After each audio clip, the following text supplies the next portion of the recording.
he's going to give us this dry economics lecture about the history of money. At least I want to start by telling you why it's important to know something about the history of money, where it came from, and where it ought to go from where it presently is. I think that within my lifetime, and certainly within yours, let me put it in those terms. You, for sure, are going to have to deal with some very substantial forthcoming monetary issues, to put it mildly. The welfare, warfare state that we have built in this country is propelling us inexorably to monetary crisis. And it's only a matter of time, in my view, and how we address it, and whether we use this forthcoming crisis, whenever it happens, to right the ship when it comes to money or not, I think is going to depend largely on the intellectual seeds that we plant in the meantime. And part of that process is getting people to understand where money came from. And the big reason for that is too many Americans just sort of assume, because this is what they've been told time and again, that money is the proper province of government monopoly. In one way or another, either directly or in a subtle fashion, that's what I would guess almost all of us in this room learned, right? In high school, anytime monetary issues came up, wasn't it just sort of assumed, unless you had a rare teacher, that, well, money, that has to be a government function. And they may even have implied that that's the way it's been from time immemorial, which is false. So it's important for us to know something about where it came from. What is this thing that we call money? What purpose does it serve? But most importantly, where does it come from? One of the most exciting developments today, of course, is alternative currencies, with Bitcoin sort of leading the way. And I'm very excited about that, because I think in time that's going to help advance the very lesson I want to impart to you tonight, namely that money doesn't have to come from government. In fact, the most reliable, dependable, and honest monies don't come from government. But I'm getting ahead of myself. I want to start with the definition of money. If you are like most of us, you probably have been told that money has multiple definitions, right? It's a store of value, it's you know, any number of things. One of them being medium of exchange. As an economist of the Austrian school, I say medium of exchange is all you need. That's the definition that I think makes the most sense. It's concise.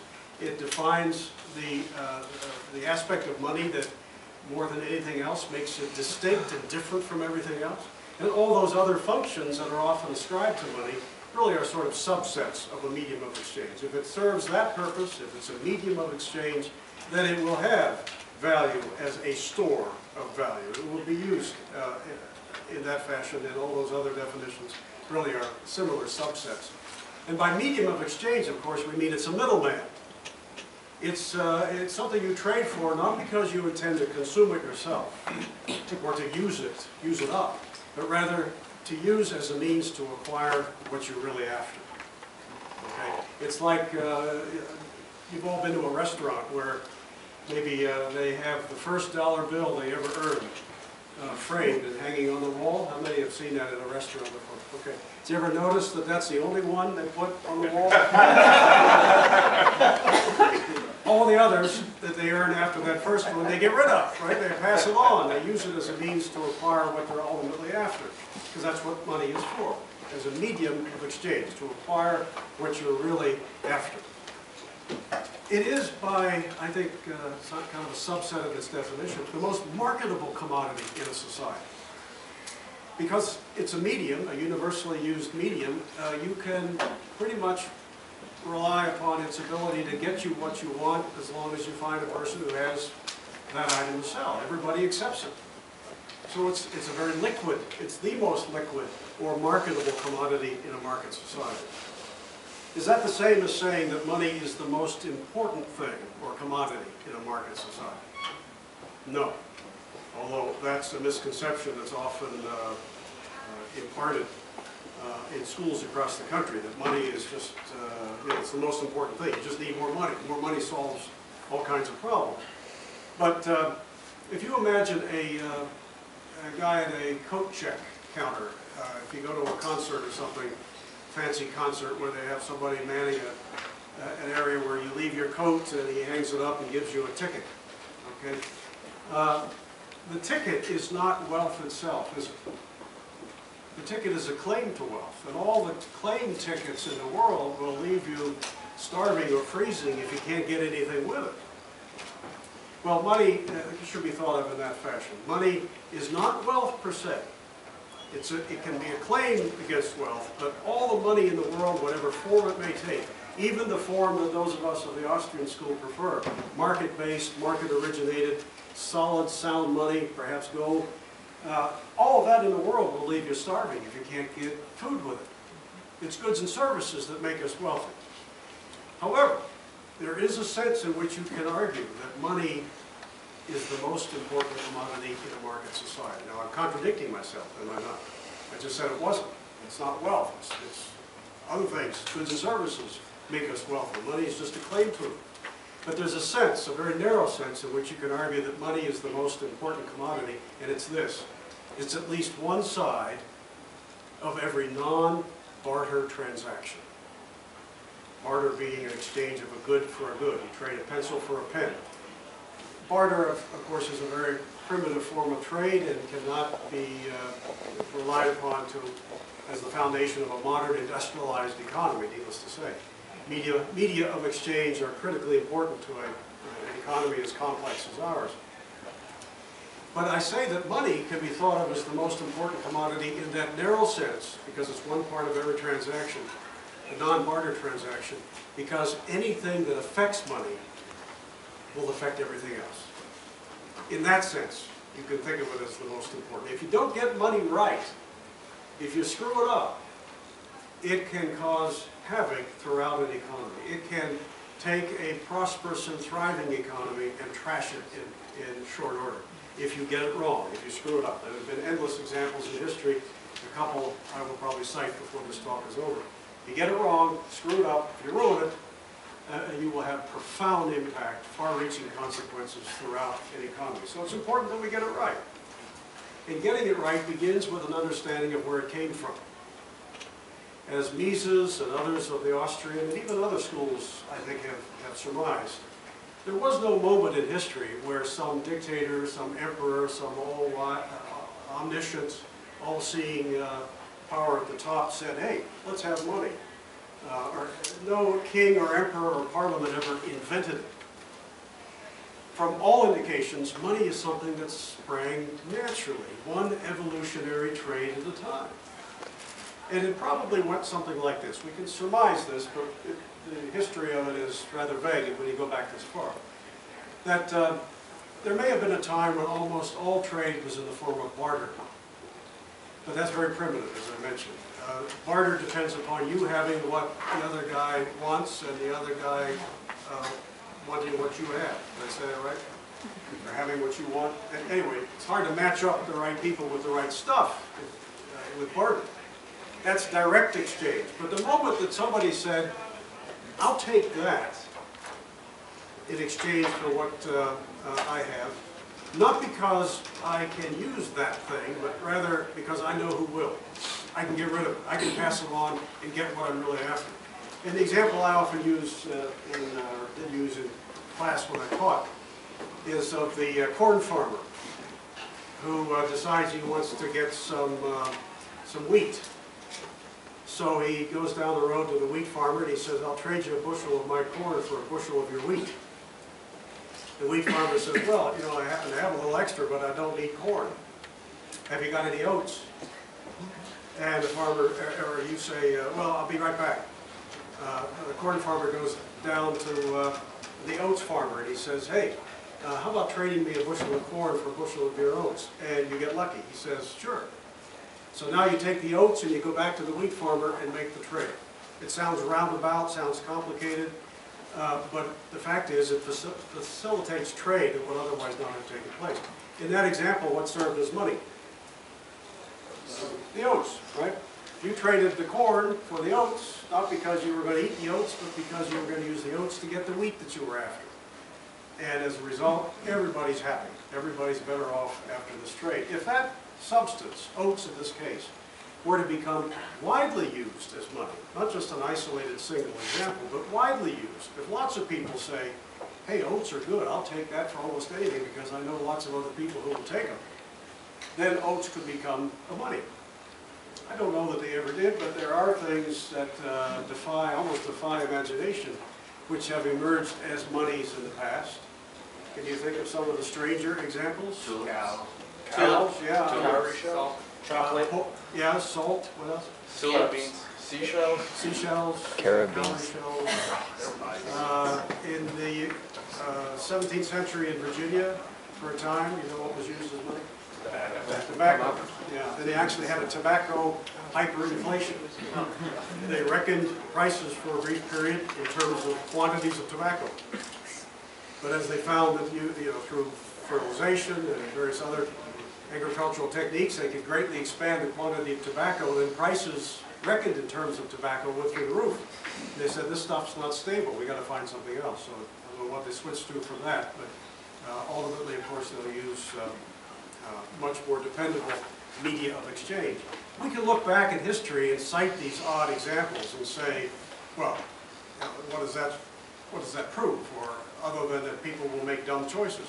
Every single one of those choices represented an improvement over what came before. When people are free to choose this substance as money over what they were using, it's because they desire a better media of exchange. So we go from substance to substance in history as people discover this stuff works better as money than other things. With cattle, as was first mentioned, Homer in the Iliad and the Odyssey talks about heads of cattle being used as money. You can imagine in a primitive society where lots of people are raising cattle, it's not difficult to imagine that emerging as money. Everybody knew what they were. It had familiarity. And you knew that if you didn't eat the cattle yourself, you could trade it with somebody else. But it has inherent problems, doesn't it? Lots of problems. How do you make change? How do you save? It's not dependable. The same head of cattle 5 years from now, not as good, as healthy or whatever. So it doesn't work very well. You know that women served as money for a time in parts of the Middle East, circulating as media of exchange, being used as money. It leaves a lot to the imagination, but lots of things, odd things. If you want to read up on the strangest things that have served as money and where, there's a great little book called The Evolution of Money. It's now probably 40 years old, but it's by Rupert Ederer, E-D-E-R-E-R. And he talks in that book about rats on Easter Island were used as money, whale's teeth on Fiji, mahogany logs in what used to be British Honduras, now Belize, stone money from the island of Yap, lots of strange things. But over time, and this is one of the great and fascinating developments in the history of money, the demand for a reliable, dependable media of exchange that kept its value over long periods of time came to be centered upon the precious metals. This was not some act of a king or an emperor. This was not some decree of some mastermind, a central planner somewhere. People discovered, wow, this stuff, gold and silver, tend to serve very well as monies. Mother Nature only gives up about 2 or 3% in terms of an increase in the quantity each year. It's tough to make more of it, so that tends to preserve its value over long periods of time. It's very transportable, gold in particular. In a very small quantity, gold fetches a very high quantity of goods. So if you're, let's say you're suddenly unpopular with the king and you got to flee the country and you want to take your wealth with you, it's a lot easier to do if it's gold. It might even be in your teeth than if it's a head of cattle or some of those other things that we talked about. Precious metals, gold and silver in particular, emerged as money, first used centuries before Christ, often in the form that they are sometimes found mixed together. Anyone know the name for that? Amalgam. It's called electrum. It's a very esoteric name that I guess monetary historians use, but Electrum is gold and silver bound together and not separated, but rather used in chunks or lumps as money. Now that's better than what came before. It's important to understand that money evolved as consumers in the marketplace discovered this stuff is better than that stuff. We learned through trial and error what worked better. And as part of that process, there's still a huge improvement to be had over lumps of gold and silver. It was around 650 BC in a place called Lydia, which is in Asia Minor, Western Turkey, on the Mediterranean, where the fabulous king of antiquity, Croesus, was from. There's an old phrase, you don't hear it so much now, but the old phrase, he's as rich as Croesus. Croesus was a very wealthy king at that time. It was in that area, that fabulously wealthy trading kingdom on the Mediterranean, that the invention of coinage happened. And there's every reason to believe that too developed naturally in the marketplace. That merchants perhaps got tired of having to weigh lumps of gold and silver whenever they engaged in a trade. And somebody thought of, well, let's standardize this stuff. Let's make it of a certain shape, and we'll stamp something on it that says precisely what it is. So all you have to do is look at it, bingo, that's your money. Within 100 years of the development of coinage in Lydia in 650 BC, this invention had revolutionized the economy of the Mediterranean world. It was the foundation of the prosperity of ancient Greece by the 5th century AD, or BC. So the point I'm making now is, just to sum up where we are at this moment, money is something that evolved naturally. And we discovered in almost every corner of the globe that of all the things that could serve as money, gold and silver seem to work the best. What about paper? We're so accustomed to paper as money. Where did that come about? Anyone know where the first widely circulated paper money was? IOUs. China. In effect, IOUs, yeah, but it was in China. Paper money made of mulberry bark, but it was not, out of thin air. Hey, let's use this stuff as money. It developed first as a receipt for the real thing. People thought, well, instead of having to make a trade in physical gold or silver, and then, I got to go down to the warehouse and take it out and pay the guy, and he just takes it back down to the warehouse and puts it under his name. Instead, why don't we just have a piece of paper, pay to the bearer on demand? And so maybe the metal never leaves the warehouse, but the accountant at the warehouse shifts it from one account to another. The paper serves as money, but it's important to think of it as a receipt for the real thing. And as an Austrian economist, I have no problem with paper money if that's the way it naturally evolves. This raises the bigger question then, well, how did this whole history that I've summarized in about 15 minutes puts the market at the center of the money question. It develops money as a market invention. Where did government come along? All over the world today. This is one of the most widely accepted myths of history and of monetary economics. This idea that, well, government, if it didn't invent it, at least it ought to run it. Because, well, you got to have a monopoly when it comes to money, and it has to be the government, so who else would do it? But if you realize that money didn't come from government, the governments in fact simply usurped it, it puts a little different slant on the whole story, doesn't it? Let me tell you something of the steps that governments have taken in their effort to assert control over money. In different places at different times, these steps come about in over sometimes long periods of time. There have been a few instances where the government just comes in out of the blue and does all these things in short order. But typically, when money has been a market function, governments intervene with an appetite for revenue that is insatiable. They look around and they say, well, look, boy, whoever controls this stuff could have an awful lot of power. So let's move in on this stuff called money. It's pretty important stuff. But usually the first step they take is to declare a monopoly of the mint. That's when the government says, all these private producers bringing forth this stuff we use as money, wouldn't it be so much better? Wouldn't we eliminate a lot of confusion if we had a single minter? Then if it's the king, he gets to put, of course, his picture on the money, if it's gold and silver. And he's got a new commanding height over the economy. Monopoly of the mint. The problem is you give a monopoly to any entity over anything. A legal monopoly, only they get to produce and supply this stuff. You open the door invariably to abuse. So then governments have to go further. If they start to abuse the money by, let's say, minting a coin that doesn't have as much gold or silver in it as it did yesterday, passing it off as if it's just the same coin, people are going to notice. And they're going to start looking for an escape hatch. They'll start looking for alternatives to the extent they legally can do so, and maybe illegally too. So what's the next step typically that governments do?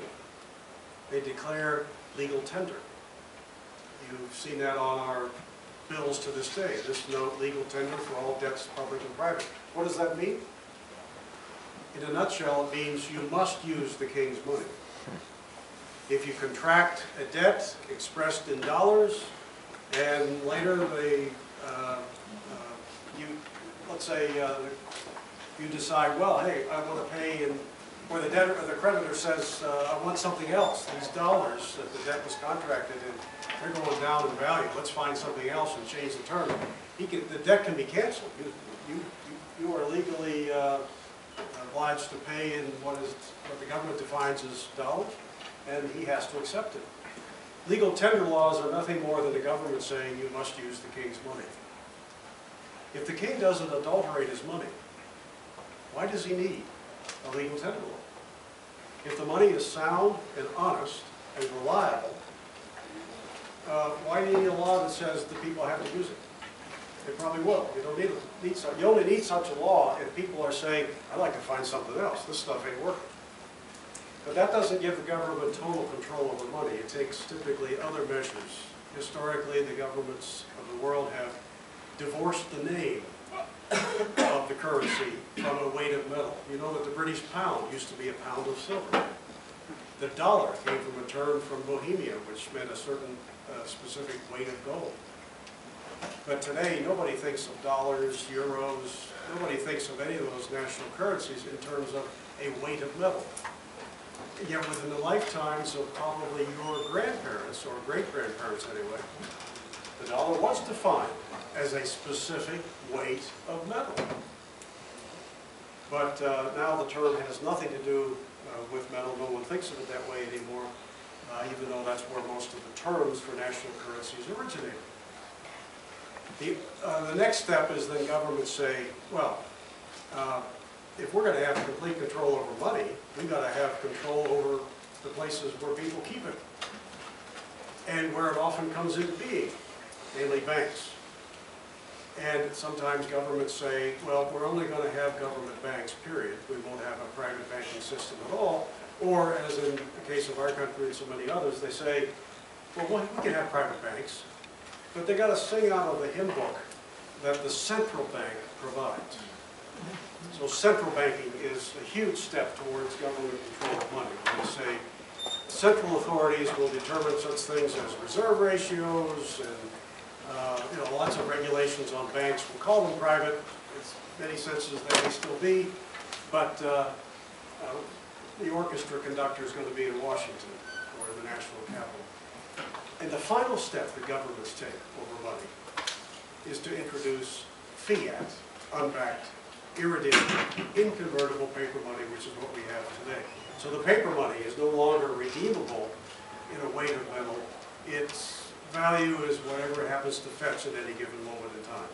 And no legal restrictions exist that would prevent the monetary authorities from vastly expanding or even contracting the supply of paper money. It's no longer a market force that determines the quantity of what we call our money, but it's rather political appointees and other agendas, you might say. That's where we are today. We have gone from a generally market-based money for a good portion of American history to now centralized, completely controlled from the top, socialized monetary arrangement. Haven't said a word yet about inflation. But I've set the stage, haven't I? Because that's invariably a consequence sooner or later of government control over money. But it's important to define inflation properly. How do most people define it? If you were to go down the street of any city in America and ask people, what's inflation, what would they say? An increase in the price of goods. Yeah, rising prices. How many of you know, even before tonight, knew that that's not inflation? I'm talking to a pretty sophisticated group. Most people think it's rising prices, but that's one of the effects of inflation. The real definition, the long-standing definition, the one that was #1 in our dictionaries for decades, is an increase in the quantity of money in excess of the demand for money. Sometimes that's shortened to simply an increase in the quantity of money, period. In any event, it has to do with the quantity of money, right? It's not prices. Prices are reflective, in part, on the supply of money. They reflect a lot of things, supply of goods too, but the supply of money, that changes, then you get changes in prices across the board. You first have an increase in the quantity of money, typically, and then later you get rising prices. It's important to define it properly because if you change the definition,